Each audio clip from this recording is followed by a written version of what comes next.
为帮养妹出气，阿兄故意在我抛绣球时撞了一下我的手臂，我手一滑，最后绣球落到了街边乞丐的手中。街边的百姓见状纷纷起哄，堂堂上书千金要嫁给乞丐喽！我红着眼怔在原地，一旁的阿兄语重心长地安慰我，别怪哥，上次你当众把瑶瑶推进湖中，他心里一直憋着一口气，这才今日想让你在抛绣球时出个糗而已。他还是个孩子，你别怪他。放心，只是做个样子而已，我和爹爹都不会让你嫁给一个乞丐的。大家好，欢迎收看达达听书。阿兄的话音落下，像是被施了咒语，我整个人被定在原地动弹不得。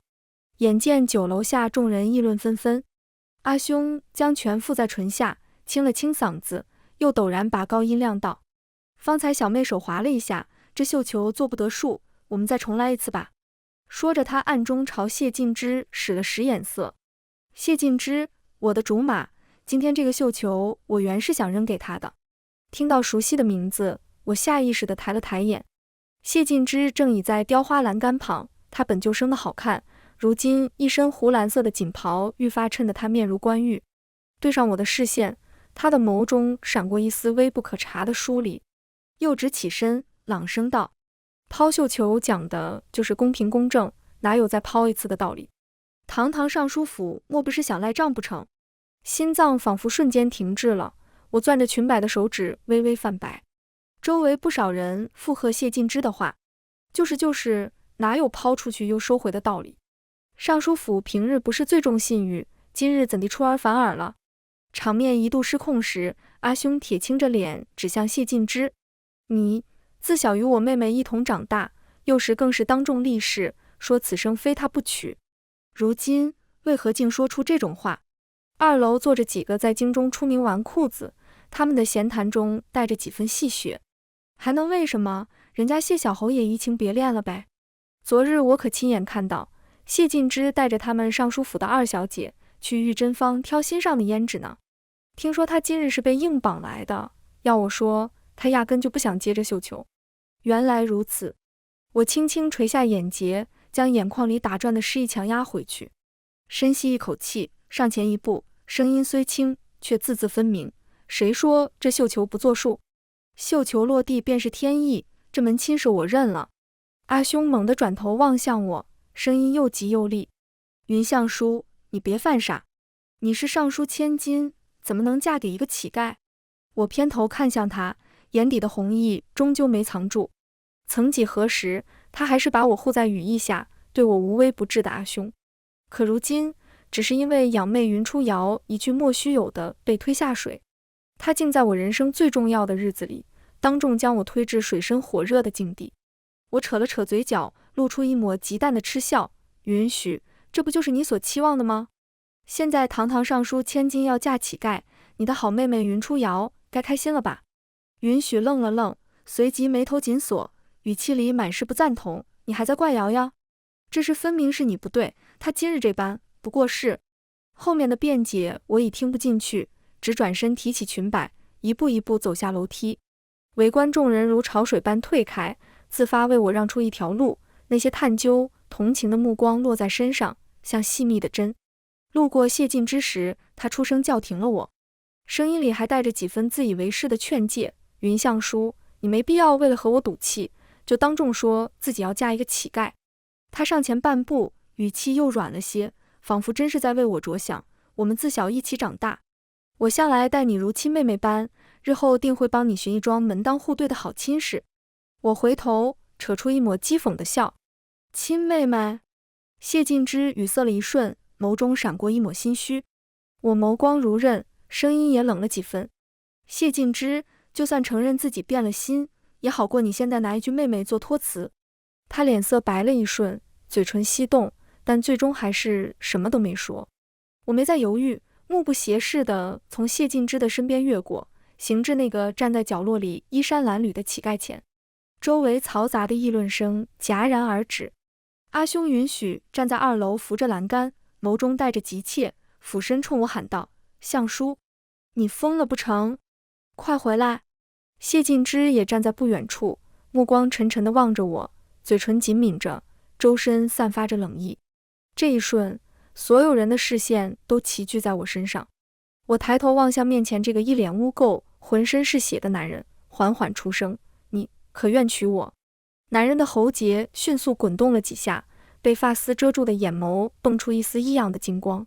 他开口了，声音清凌凌的，如同山涧流淌的清泉：“你不后悔？”“不悔。”“好，我娶你。”允许见状，脚步飞快地冲下楼，却在半路被谢晋之拦下。“你现在过去，就遂了他的愿了。”“什么意思？”谢晋之冷哼一声：“他就是在与我们赌气，不会真的嫁给这个乞丐的。”我听着，却是什么都没说。我和阿兄还有谢晋之自小一起长大，亲密无间，直到3年前我意外走丢，与他们彻底断了联系。我爹娘也为此郁郁寡欢，云府也跟着沉寂下来，再没了往日的暖意。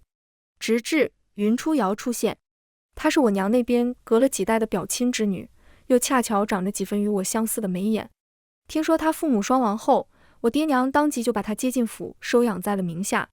云初瑶性子活泼，嘴又甜，没几天就把府里上上下下都哄得欢心。自那以后，死寂的云府因为她的出现渐渐热闹了起来。日子久了，渐渐的所有人都忘记了我的存在。直到半年前，我灰扑扑的像个乞丐一样被找回家。我以为自己等到的是和家人重逢的喜悦，没想到却是他们怕让云初瑶吃醋，故意对我的疏远。我归家那晚，亲耳听到我娘安慰云初瑶的话：“瑶瑶，你永远都是爹爹和娘的女儿，这一点不会因为谁回来就会改变。况且你姐姐被拐到乡野3年，无人教导，性子愈发粗劣不堪，哪有你乖巧懂事的性格讨爹娘喜欢？”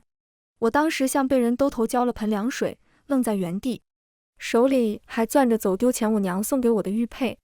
尚书府千金要嫁给乞丐的消息被人们口口相传。我归府时，爹娘和阿兄都围着一张梨花木桌正闲谈着什么。允许话音落下后，我爹一掌拍向桌子，撇了撇胡子：“简直胡闹，把我云家的脸都丢尽了。”我娘挑了挑桌上的布子，瞥了他一眼：“一会儿阿叔回来，你别责骂他，不然他又该闹得家中鸡犬不宁了。”想来他也是生气他哥当众让他出糗，才赌气说要嫁给一个乞丐的。他现在连那乞丐姓甚名谁，家住何处都不知道，哪敢这么轻易的嫁过去？是想一辈子都不见我们吗？一旁的云初瑶象征性的挤出几滴泪花：“娘，都是我的错，若哥哥没有为我出头，姐姐也不会这般赌气了。”我娘心疼的用帕子为她擦了擦脸上的泪珠：“乖女儿，自他回家后，爹娘没少为了迁就他让你受委屈，你如今只是同他开个玩笑而已，没什么的。”我爹也附和道：“瑶瑶此事与你无关，你放心，你姐姐只是同我们赌气，不会真的毁了自己的一辈子，嫁给那个乞丐的。”说着，我娘捻起一匹水红软缎，递到云初瑶面前：“乖宝，快选你喜欢的颜色，别待会儿你姐姐回来了，与你抢了去。”正说着，我娘眼角的余光突然瞥见静静站在他们身后的我，手里的料子啪嗒掉在桌上。对上我的视线后，众人的表情都有些说不上来的尴尬。若是从前，我定会歇斯底里的将家中闹个天翻地覆，质问我娘为何像防狼一样防着我，明明我什么都没和云初瑶抢过；质问我爹和阿兄为何眼里只看得到云初瑶。许是这段日子太过疲惫，又或者我已决定离开，对这个家不再抱有期望。如今在众人紧张注视的目光下，我只是一言不发地回了自己的房间。几日后，我同那个乞丐相约见了一面，地点约在一处不起眼的茶肆。茶肆里飘着淡淡的茶香，我捏着青瓷杯沿，目光落在窗外淅淅沥沥的雨丝上，竟有些出神。直到一张带着浅伤却格外俊朗的脸突然闯入视野，我才猛地回神。云小姐，不认识我了？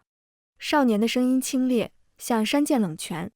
我下意识瞥向他身上那件补丁莫补丁的粗布衣裳，脑中轰然一想，眼前这位面容清俊的少年，竟是那日在酒楼下接到我绣球的乞丐。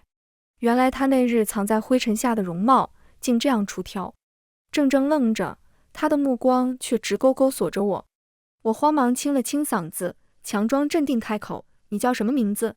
男人顺势在对面落座，修长的手指提起茶壶，为自己倒了杯茶。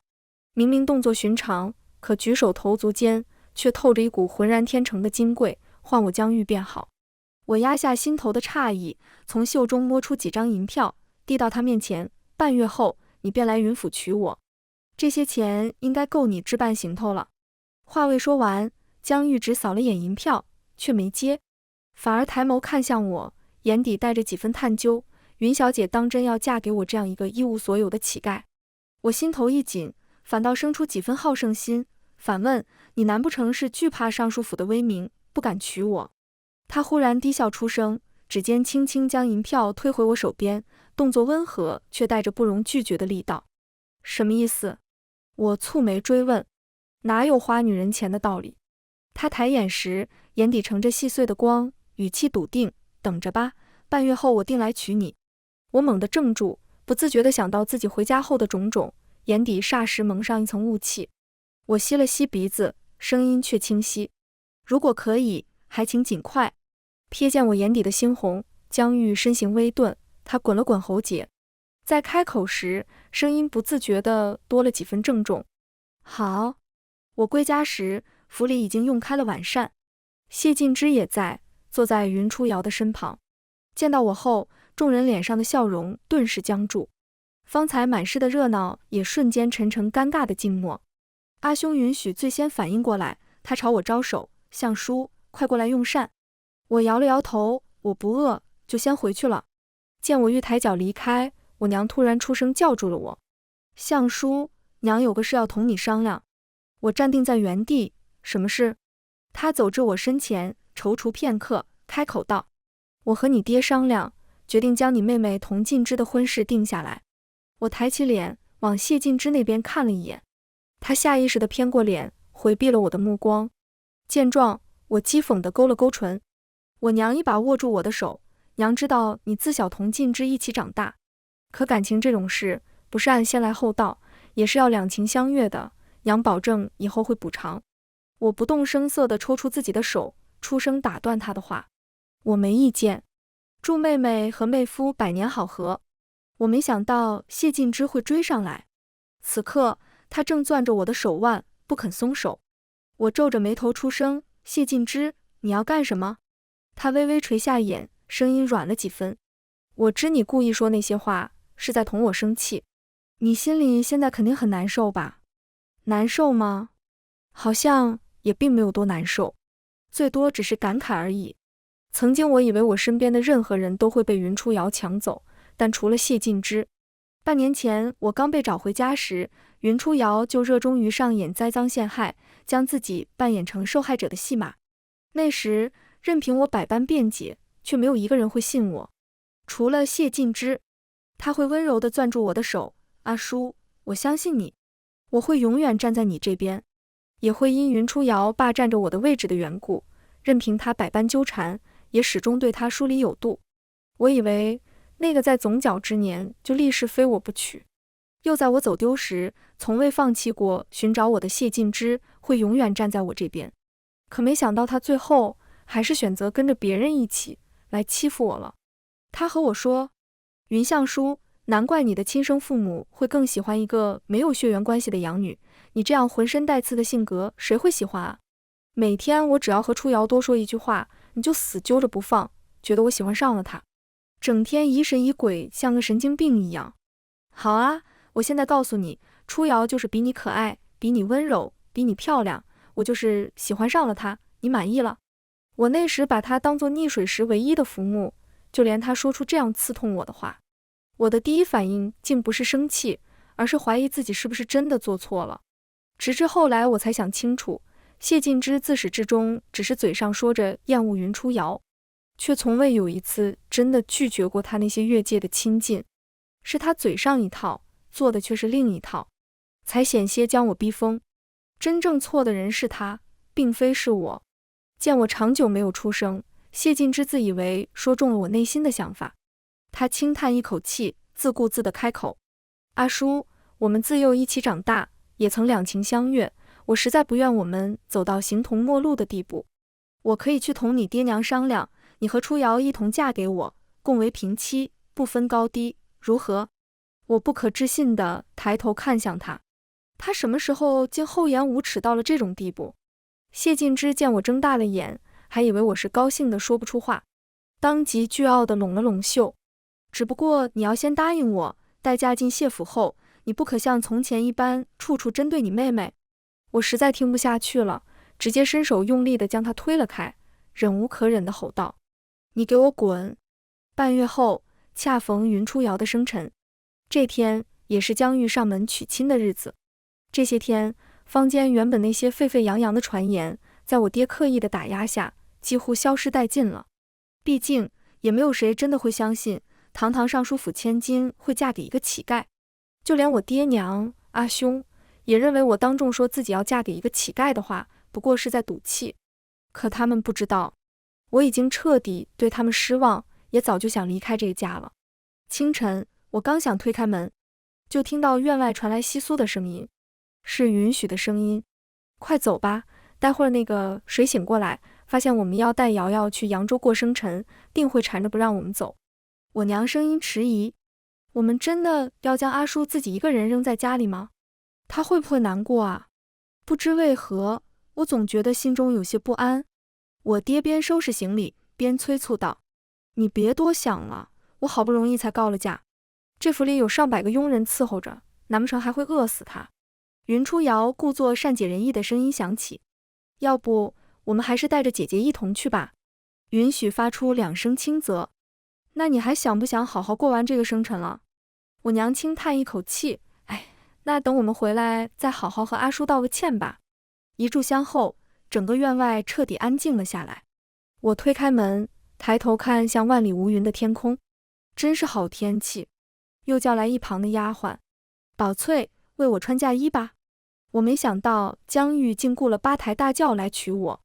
不仅如此，他还花了重金雇了班喜乐，从长安街吹到了城郊的巷口。围观的百姓众多，蜜枣和喜糖一把把地往沿街撒。我坐在轿子里，听着唢呐裹着铜锣响的第一反应就是，他一个穿补丁的乞丐哪来的这么多钱？但联想到他先前举手投足间的金贵气场，下意识的直觉告诉我，他的真实身份并不简单。云家乘坐马车刚行至半途，就收到了扬州遭水患的消息。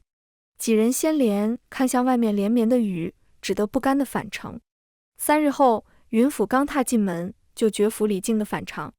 往日里伺候的下人都垂着手站在廊下，连大气都不敢出。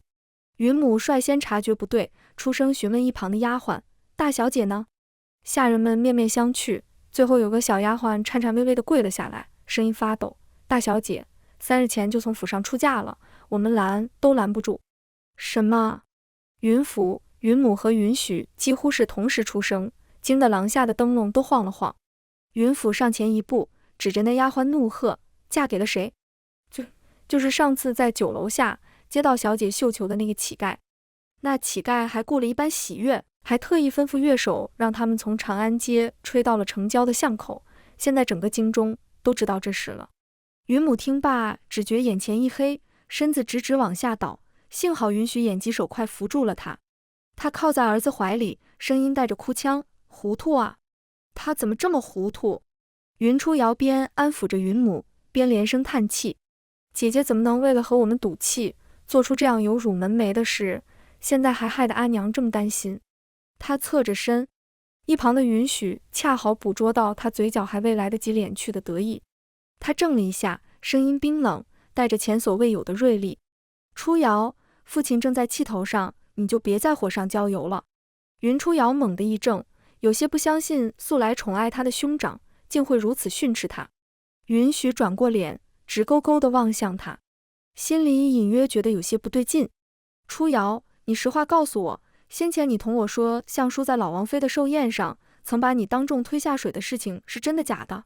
他脸色一白，正想酝酿着开口，却被允许冷不丁的一句话堵住：你先想好了再说，如若被我查到你撒了谎。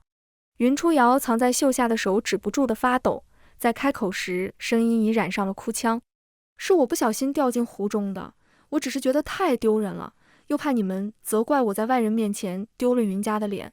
允许不可置信的出声，所以你就污蔑相叔，说他将你推进湖中，你还因此让我为你出气，害他在抛绣球时出了糗。他的脸色冷得吓人。云母也错愕地看向云初瑶，语气中不免多了几分失望。瑶瑶，你怎么能这样做？见此情景，云初瑶有些害怕地躲在了云府的身后。正当允许开口想说些什么时，云府突然出声喝止：行了，初瑶只是有些孩子气罢了，开个玩笑而已，这有什么大不了的？允许愣住了，他尝试张了张嘴，但看到自己父亲那张写满偏袒的脸，到了嘴边的话突然像被堵住一般，一个字也说不出来。正午的日头透过窗棂，把屋内照得亮堂堂的，可允许却觉得浑身发冷。这还是在他的逼问下，云初瑶才将隐瞒的真相说出。那些他所不知道的呢？他忽然想起从前，相叔也是这样一次次红着眼和他们辩解。我没有推他，是他自己摔倒的。东西不是我偷的。我没有，我不是。可从始至终却没有一个人认真听他说过一句话。众人的偏袒早就下意识地为他定了罪，眼眶有瞬间的灼热。允许低头看着自己的手，突然惊觉，这些年他看似中立的沉默和父亲的偏袒又有什么两样？想到这里，他一言不发地回了卧房。江玉在城郊边另了一处小院子，院子不算大，只有东西2间房，但胜在干净。窗户上贴了喜字，房梁上也有红绸缠绕。我爹他们找来这里时，恰巧江玉刚离家，院门上的旧锁被家丁一脚踹开后，我爹便带着人闯了进来。他眼睛扫过墙上的喜字，又落到我身上，指着我骂道：云相叔，你把尚书府的脸面都丢到泥沟里去了，跟我回去。我放下手里的剪刀，抬头看他，我成婚了，这里是我的家，你管不着我。成婚？他像是听到了天大的笑话，父母之命，媒妁之言，3书6礼，哪样你占了？这算哪门子成婚？你这个不孝女！气氛僵持之际，我娘连忙上前抓住我冰凉的手，声音带着哭腔：相叔，你别怪你爹，他也是担心你，才有些口不择言罢了。跟娘回家吧，好不好？我垂下眼，没有说话。他软下声，继续开口道：抛开尚书府的颜面不说，你难道真要在这破院子里挨苦日子？娘知道前些日子因为初瑶是我们忽略你了，也错怪你推他下水，可初瑶已经知道错了，你就原谅他吧。听着这话，我只觉得可笑。前月云初瑶污蔑我偷走了他最喜欢的那只步摇，他们便以品行不端为由，罚我在院中跪了一晚。如今轮到他犯错，只是一句他已知错便能轻飘飘地接过，天下哪有这样的道理？想到这，我抬起头，声音冷得没有一丝温度。好啊，你们不是想让我回去吗？我娘和我爹都愣住了，只等着我后面的话。我深吸一口气，一字一句道：只要你们将云初瑶赶出府。不行。我爹娘几乎是脱口而出。空气有一瞬的寂静。听到并不意外的回答，我有些讥讽地笑出声。父母之爱与我缥缈如烟，幸好如今我早就不再奢求了。似是意识到自己回绝得太快，我娘有些尴尬地开口：瑶瑶毕竟是你的妹妹，一家人还有什么事情是过不去的？说着，她连忙拉过一旁的云初瑶：瑶瑶，还不快给你姐姐道歉？云初瑶上前后，突然一把攥住我的胳膊。她垂着眼，长长的睫毛颤着，声音委屈得像要滴出水来：姐姐，我错了，你就和我们回家吧。话音落下，她猛地暗自发力，将锋利的指甲狠狠掐进我胳膊上的肉里。我猛地一把将她推开，毫不留情地将一巴掌甩在脸上。啪的一声脆响，云初瑶被打得侧倒在地，眼泪瞬间涌了上来。姐姐，我都和你道歉了，为什么你还要打我？我爹当即扬手，震怒出声：你这个逆女！凛冽的掌风擦过脸颊，我下意识地闭上了眼，可想象之中的疼痛并没有传来。我猛地睁开眼，却见眼前不知何时出现了几个戴玄色面具的黑衣人，以一种保护的姿态将我围在中间。为首那人手劲儿极大，牢牢攥着我爹即将落下的手腕。我爹的面容因疼痛而微微扭曲。大胆！你们究竟是什么人，敢光天化日之下对朝廷命官动手？一旁的我娘见状，急忙将云初瑶护在怀中。我淡淡的收回视线。蓦地，一道清冽又带着几分冷意的声音从人群外传来。我倒是要问问岳丈大人，为何要在光天化日之下对我的夫人动手？江玉从门外走近时，我几乎没敢认。他先前总穿的旧布衫换成了一身月白色的锦袍，原先附在眉间的碎发被玉冠束起，清俊的容颜彻底显现。他立在那里，周身像裹着无形的压迫气场。我爹愣住了，随后视线定格在他腰间摇晃的玉牌时，脸色一寸寸的变白。你是历朝的太子。府中众人的身影彻底消失在巷口，小院里只剩我和江玉，空气一时静得有些发僵。自知晓他是历朝太子后，我总忍不住拘谨，连抬眼望他都觉得不自在。他似是看穿了我的局促，放缓了语气，耐着性子解释：我本是奉命出使魏国，要与魏帝商议两国互通运河的大事，却在半路遭遇追杀，为避祸端，我才换上乞丐的装束，一路辗转来到上京。可不幸那日终究还是被人识破了身份，侥幸逃脱后，我又因重伤昏迷在街巷。再次醒来时，这才恰好接到了你的绣球。说着，江玉话锋一转，眼底漫上几分缱绻的暖意。其实那日并非我们初见，我刚到上京时，你在寺庙上香，误把我当成了乞丐，还塞给我几张饼子和些碎银。他望着我，语气带着几分期待，你还记得吗？思忖片刻后，我摇了摇头，老实道，不记得了。江玉脸上的笑意顿了顿，噎了一瞬，我耳根悄悄泛了红，气氛倒比先前松快了些。相互混熟后，江玉寻来2把藤椅，摆在了院中的老槐树下。我们并肩坐着，吹着夜风，有一搭没一搭的闲聊着，蝉鸣在院墙根下轻轻应和。江玉和我说了很多他在历朝发生的事。他说他自小在父皇母后的羽翼下长大，没受过半分委屈，15岁便跟着老将出征，凭一场漂亮的伏击战让满朝文武侧目。17岁主持修订税法，帮百姓减轻了赋税，连市井间都传着他的名字。我听着，眼前不自觉浮现出少年得意风流，骑马倚斜桥，满楼红袖招的场景。说着，江玉忽然停了话头，转头看向我，你呢？在遇见我之前，你曾经是位怎样的姑娘？我指尖轻轻摩挲着藤椅的纹路，微微垂下眼，良久才低低出声，是个任何时候都可以被舍弃掉的人。江玉的呼吸顿了顿，没说话，只悄悄往我这边挪了挪藤椅，肩膀轻轻挨着我的肩膀，带着温温的暖意。我继续说，声音很轻，讲起自己曾经的事时，像在说别人的故事。说到最后，我忽然觉得鼻子有点酸，抬手想揉一揉，却被江玉轻轻攥住了手腕。他掌心的温度透过布料传过来，很稳。他没说别难过，只低声道，以后不会了。在我这儿，你永远是最该被放在心上的人，谁也不能把你舍弃。相书，等你同我回了历朝，我定会不及你一场盛大的婚礼。我抬头看他，江玉眼里的星光比天上的更亮，也更暖。风又吹过，槐树叶沙沙响，银河在头顶静静流淌。那一刻，我清晰地感知到了自己心头骤然的悸动。翌日晨光正好，我揣着碎银去街角的布行挑衣料，指尖刚触到一匹月白软缎，身后就传来一道娇俏却带着刻意的声音，掌柜的，这匹布我要了。我回头，果然是云初瑶。她挤不上前，伸手就来抢我手里的布，姐姐我下月要去赴宴，正缺这样的料子做新裙呢。我攥紧布角，不肯让半分。两人拉着肩，步行门口忽然传来一阵动静，伴着掌柜恭敬的招呼，谢公子回来了。我抬眼就看见谢晋之站在门口，一身青衫沾着些旅途的尘土，想来是刚随他治理江南水患的大哥回府。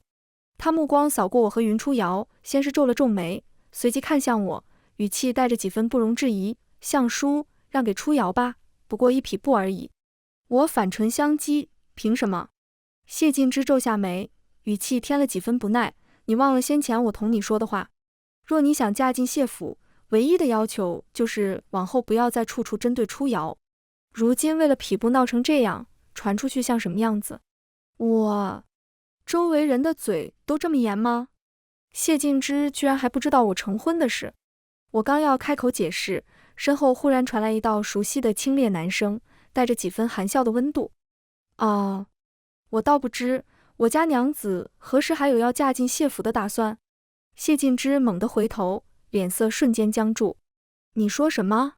江玉穿着一身淡青锦袍，手里还提着我昨日念叨想吃的糖糕，缓步走了进来。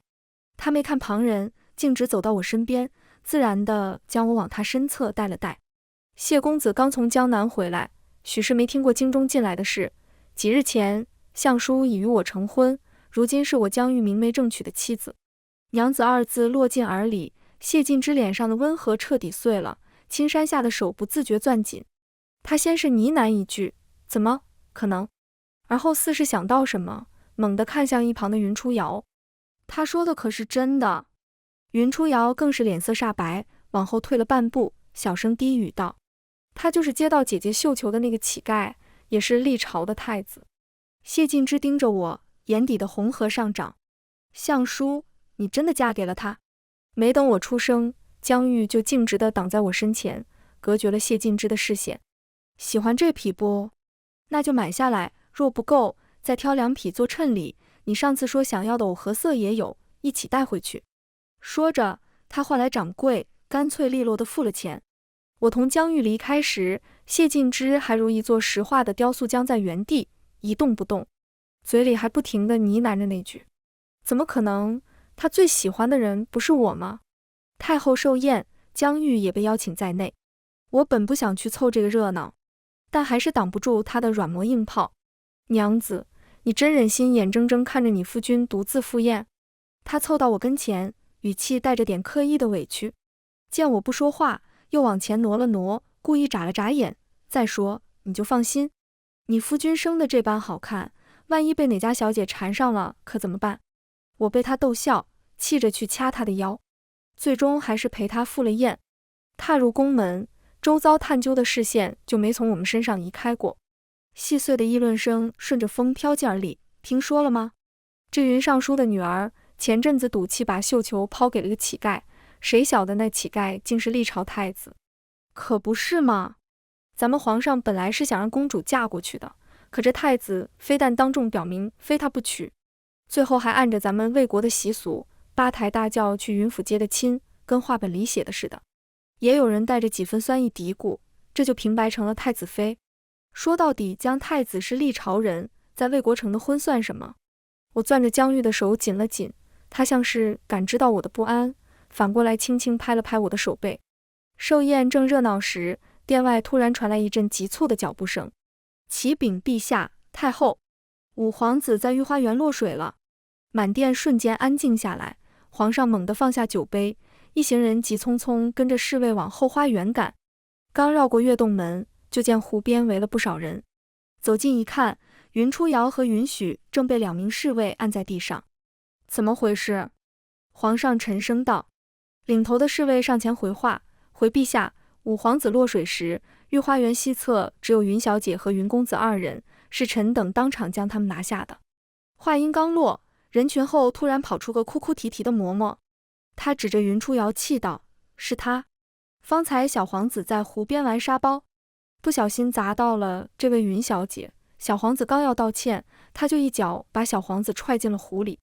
云初瑶浑身一颤，脸色瞬间惨白如纸，挣扎着抬头，眼神慌乱地扫过众人，最后竟死死盯着云许，声音带着哭腔喊：不是我，是兄长，是兄长嫌五皇子挡路，才把他踹下去的，我拦都拦不住。你说什么？云许猛地抬头，被按在地上的身子剧烈挣扎，不可置信地看向云初瑶，眼底满是震惊与失望。云初瑶，你怎么能撒谎？明明是你，兄长。云初瑶打断他，眼泪汹涌而出，就是你。方才你还说五皇子出身低微，碍了你的眼，怎么现在不敢认了？云许看着他扭曲的脸，嘴唇动了动，却说不出话来。他闭上眼，轻声为自己辩解了一句：不是我，我方才只是听到有人落了水，这才赶了过来。我爹娘见状，忙跌跌撞撞跪到皇上面前，额头抵着地面不停磕头。陛下饶命，臣的儿女定是被诬陷的，这里面一定有隐情，初瑶和阿许绝不敢伤害皇子啊。太后脸色铁青，刚要开口斥责，就见一名侍卫捧着个锦盒上前，躬身道：陛下，这是从五皇子手中取下的物件，是一颗衣扣。锦盒打开，里面那颗珍珠纽扣光泽鲜亮，正是云初瑶今日衣裙上缝着的样式，连上面的缠枝纹都分毫不差。我爹娘猛地抬头，不可置信地看向云初瑶：你竟构陷自己的亲兄长？阿许平日待你那般好，有好东西都先紧着你，你怎么能做出这种事？你还是个人吗？云初瑶瘫坐在地上，看着那颗纽扣，嘴唇哆嗦着，再也说不出一句辩解的话。皇上脸色沉得能滴出水来，冷声道：云初瑶残害皇嗣，心肠歹毒，即刻打入大牢，听候发落。云尚书教女无方，纵容子女作恶，即去三品尚书之职，闭门思过。云初瑶嚎哭着大喊：皇上饶命！饶命啊！我不知道他是皇子，我不知道。旨意落下，我爹瘫坐在地，面如死灰，而云许像被抽走了所有魂魄，僵硬地跪在原地，眼神空洞地望着地面。片刻后，他缓缓抬起头，越过拥挤的人群，直直对上我的视线。我只看了他一眼，便收回了视线。这一刻，叫做刀子扎在自己身上才会疼。我离开时，允许蓦地癫狂般地笑出了声，笑着笑着，眼泪就流了出来。报应，都是报应。我随江玉动身前往历朝时，马车行至城门口处，忽然传来一阵熟悉的呼喊，带着哭腔，一声声撞进耳里：相叔，爹娘错了。相叔，你回来看看我们吧。爹娘真的错了。我握着车帘的手顿了顿，指尖微微发颤。掀开车帘，一角望去，城楼上的两人头发似乎又白了些，身影在风里显得格外单薄。我望着那两道熟悉的身影，想起从前在尚书府的日日夜夜，那些委屈像潮水般漫过心头，却再没了往日的痛感，只剩一片平静。最终，我收回目光，将车帘重重地落了下来。我曾以为跟着江玉回历朝做她的太子妃，便是故事最好的结局。可踏入东宫的第一天，现实就给了我一记耳光。那天午后，有位身着劲装的女子径直闯进来，没等我反应过来，她的巴掌就狠狠落在了我脸上。你可知我与江玉自幼有婚约？我才是她名正言顺的未婚妻。我正在原地，脸颊火辣辣的疼，像一场荒唐的梦。后来我才得知，她便是历朝镇国将军之女林薇，也是江玉自幼长大的青梅。直到江玉回来，看到我泛红的脸，她瞬间沉了脸，将我紧紧抱在怀里，语气满是心疼。我从未对她有过男女之情，只当她是妹妹。明日我就去父皇面前，请他取消这桩婚约，你信我？甚至在那一刻，我仍对他存着幻想，以为他能将所有事情处理妥当。可直至第二天，我等来的不是他们婚约取消的消息，而是林薇悬梁自尽了。江玉听到消息时，脸色骤变，连一句解释都没来得及说，就头也不回地冲了出去。他再回来时，眼底满是红血丝，神情颓废得像换了个人，声音带着小心翼翼的试探：相叔，林薇她，你能不能先做侧妃，等她好些，我再……后面的话我没再听，只觉得心里那点残存的期待瞬间碎得干干净净。我突然想通了，若留在他身边，我的后半生不过是困在内宅的方寸之地，日复一日和别的女子争风吃醋，争夺一个男人的宠爱。这样的日子想想都觉得没意思。我看着他，忽然笑了，语气平静的没有一丝波澜：江玉，我们还是算了吧。见我欲抬脚离开，江玉慌忙伸手想挽留，指尖刚碰到我的衣袖，就被我避开。我望着他的眼睛，一字一句道：你曾答应过我，不会让我再被舍弃，不会让我受半分委屈。做不到，就不要轻易许诺。那天，我独自走出东宫长长的宫道，凛冽的寒风吹在我身上，我却觉得四周都是自由的空气。这一次，我不再把选择权交到任何人的手中。疆域给了我一笔足够我安稳度日的银两，还为我办妥了历朝的户籍。这地方民风开化，女子亦可做官经商。我没再多停留，在京都最热闹的街上盘下了一座酒楼。如今，我的忘忧阁已在京都颇有名气，无人再敢轻视于我。疆域仍时常来，有时携友，有时独酌。至于他后来到底有没有和那位青梅成婚，我也并没有关心。杯中酒尽，前尘尽散。从前我总困在被舍弃的执念里，把别人的选择当成衡量自己价值的尺子。后来，我开始学着把目光从别人身上收回来，第一次认真问自己喜欢什么，想要什么。如今再想起从前，倒也不觉得怨了。从前那些无论没被亲人还是喜欢的人坚定选择的遗憾，终究成了让我看清自己的镜子。原来最好的人生，从不是让谁后悔，而是让自己过得舒展、安心。我终于成了自己最坚定的选择，这就够了。全文完，达达听书感谢您的观看，我们下个故事再见。